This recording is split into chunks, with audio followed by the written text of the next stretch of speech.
আমরা একটি নতুন জায়গায় যাচ্ছি, চলো ট্রেনে গিয়ে সব কথা হবে।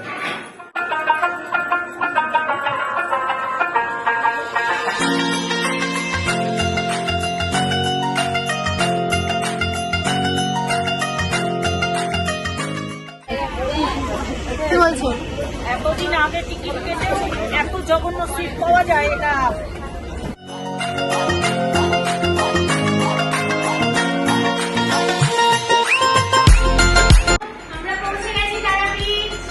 খুব ভালো বড় ঘর, 4 জন আরামসে শোয়া যাবে।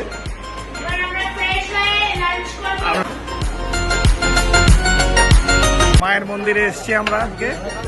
আজকে পুজো দেবো না, আমরা কাল সকালে পুজো দেবো।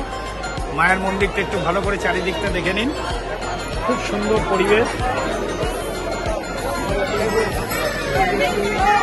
তুলনামূলক একটু ভিড়টা কম আছে আজকে। আজকে তুলনামূলক ভিড় অনেক কম, অনেক কম। কালকে সকালে কি হবে জানি না, পুজো কালকে সকালে দেবো, তারপরে আপনাদের। আমি আর বাপি ঢুকবো ভেতরে, মারা যাবে না, ওই হাত ভাঙা পাবলিকেরা যাবে না।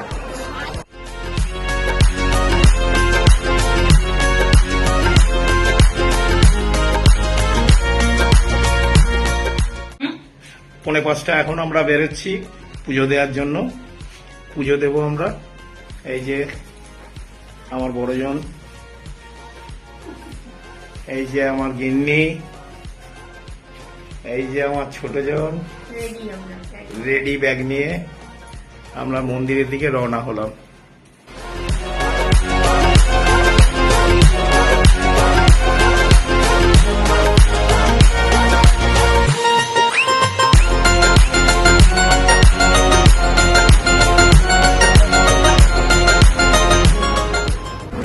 আমরা এখন চলেছি জগন্নাথ মন্দির দেখার জন্য। জগন্নাথ মন্দিরের কাছে গিয়ে তোমাদের সঙ্গে আমি আবার দেখা করছি।